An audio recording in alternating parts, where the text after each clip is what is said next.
Bonjour et bienvenue sur cette nouvelle vidéo de la chaîne Investisseurs Intelligents. Aujourd'hui, je vais vous parler de Jeff Bezos. Enfin, plus précisément, je vais vous dévoiler la composition de son patrimoine. Alors j'imagine que vous connaissez tous Jeff Bezos. Il est le PDG d'une des sociétés les plus connues au monde, Amazon. Enfin, il l'était car il a annoncé récemment qu'il allait quitter ses fonctions pour se concentrer sur d'autres projets, en particulier la gestion du Washington Post et la philanthropie. Il restera présent pour les décisions stratégiques d'Amazon.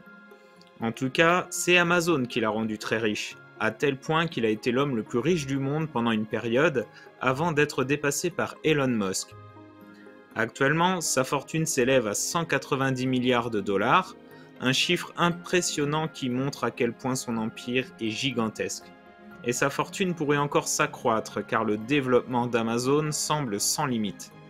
Certains admirent cette réussite, d'autres la jalousent, c'est à chacun de se faire son opinion sur ce personnage.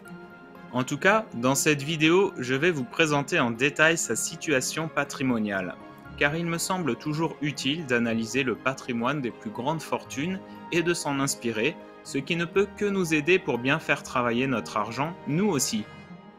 Alors tout d'abord, c'est évident, l'immense majorité de la fortune de Bezos provient de sa participation à hauteur de 10,6% dans Amazon. Une participation valorisée actuellement 171 milliards de dollars. L'aventure Amazon débute en 1994 dans le garage de sa maison à Seattle. Mais ce n'est qu'en juillet 1995 que le site Amazon.com ouvre avec pour ambition de devenir la plus grande librairie sur Terre. Très vite, Jeff Bezos se diversifie et se met à vendre tout un tas de produits utiles au quotidien, comme des couches-culottes, des radios, des perceuses, des raquettes de tennis.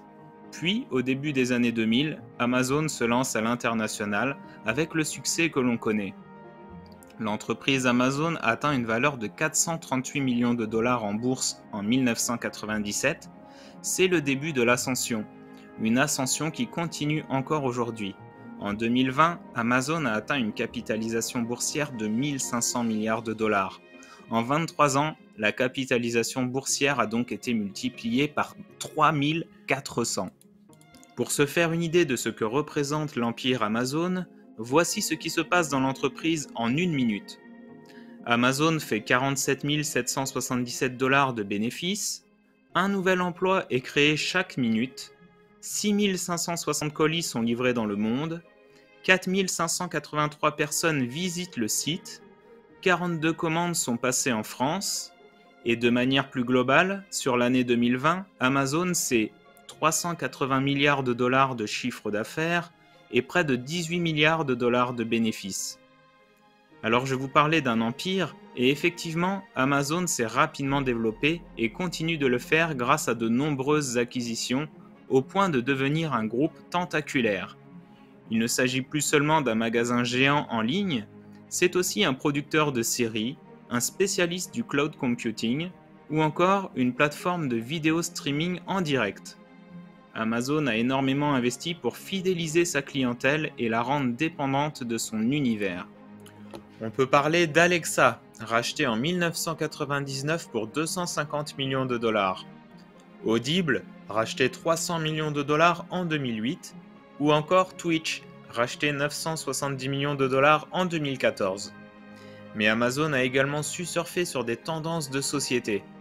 En rachetant Twitch, elle profite de l'explosion du streaming vidéo en direct, en particulier grâce à la popularité de certains joueurs de jeux vidéo. Avec sa filiale Amazon Web Services, Amazon profite du marché du cloud qui est en croissance régulière et qui devrait continuer de l'être.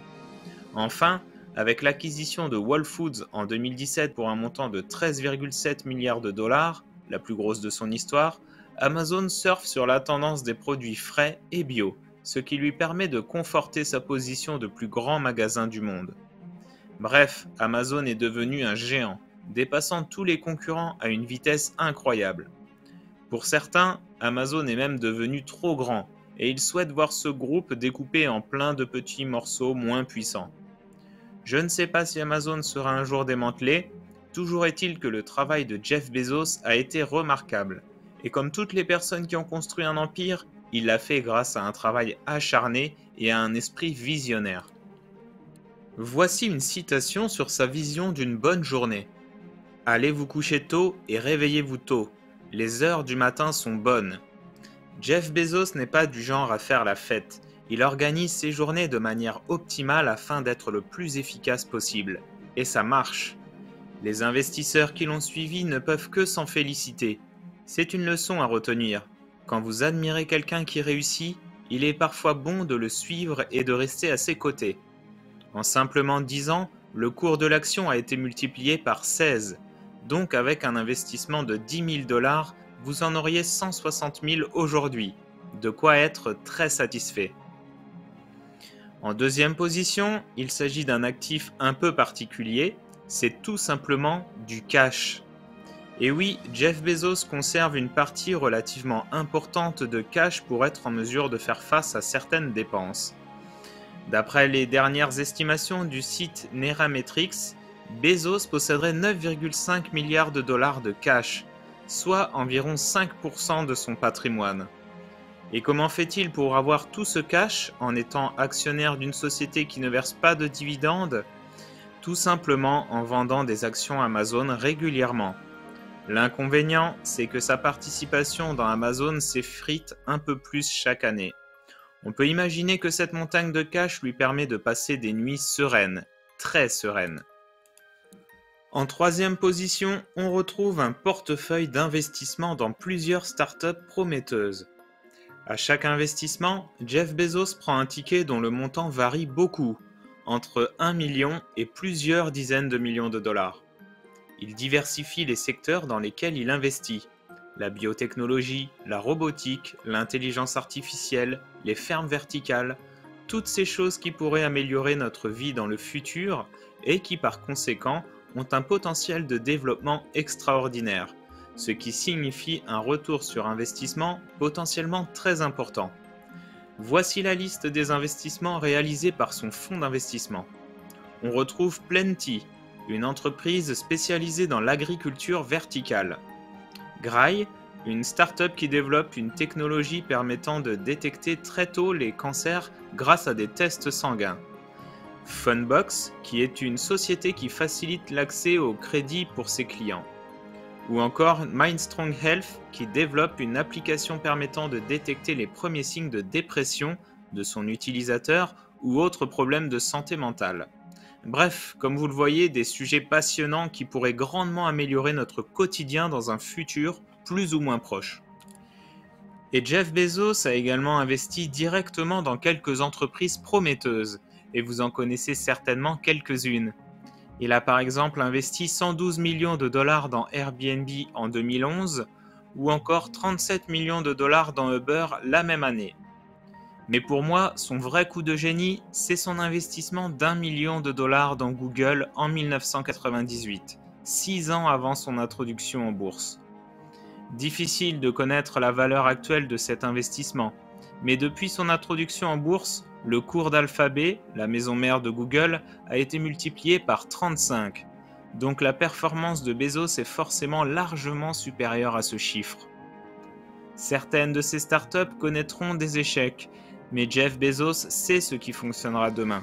Car n'oublions pas que c'est grâce à sa vision très juste du futur qu'il a pu développer Amazon comme il l'a fait.